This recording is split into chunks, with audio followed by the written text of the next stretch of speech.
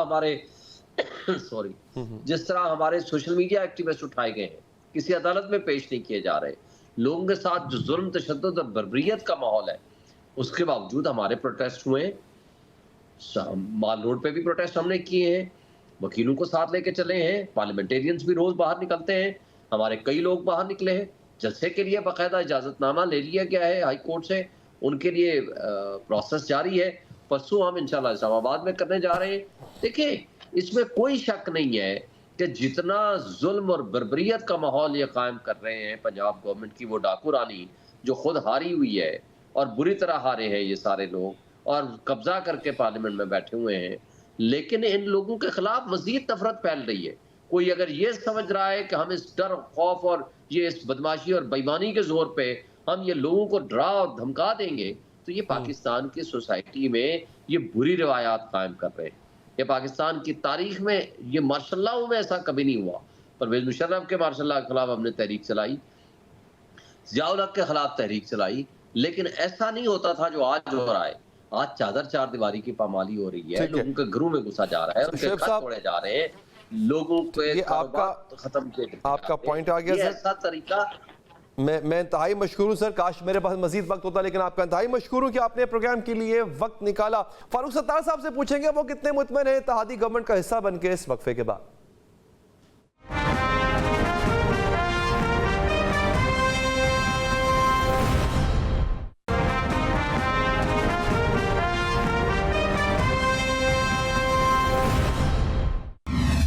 اگست اور ستمبر کے مہینوں میں بلوں میں 0 سے 500 یونٹ کنزیوم کرنے والے جو لوگ ہیں 14 روپے کم کر کے بجلی کے بل تیار کیے جائیں گے. نواز شریف صاحب نے پریس کانفرنس کی ہے, وہ پریس کانفرنس وزیر اعظم پاکستان کو پورے ملک کے لیے کرنی چاہیے. پنجاب کے لیے صرف ریلیف دیا گیا ہے, اس سے ہماری محرومیوں کے تاثر میں اور اضافہ ہوا ہے.